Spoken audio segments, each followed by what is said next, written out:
क्या आपको पता है, भारत की प्राचीन संस्कृति की धड़कन काशी ने एक बार फिर से पूरे देश का ध्यान अपनी ओर खींचा है।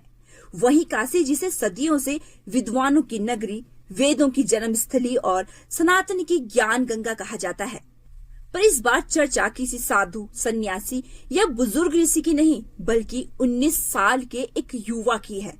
एक ऐसा युवक जिसने आधुनिक दौर में भी वैदिक परंपरा की कठिनतम साधना पूरी करके दुनिया को चौंका दिया।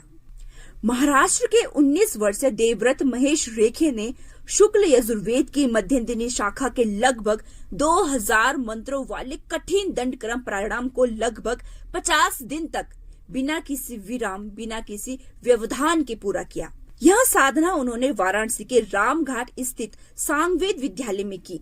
वही विद्यालय जिसे देश के सुप्रसिद्ध विद्वान और 2024 लोकसभा चुनाव में प्रधानमंत्री नरेंद्र मोदी के प्रस्तावक रहे पंडित गणेश्वर शास्त्री द्रविड़ संचालित करते हैं।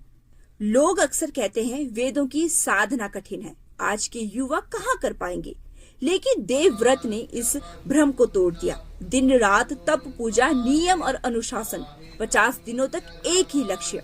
देवव्रत की यह साधना सिर्फ व्यक्तिगत उपलब्धि नहीं, यह संदेश है कि वेद आज भी प्रासंगिक है, कि सनातन संस्कृति से जुड़ने का रास्ता उम्र नहीं, संकल्प देखता है, और काशी की धरा पर ज्ञान परंपरा आज भी पूरी गरिमा के साथ जीवित है।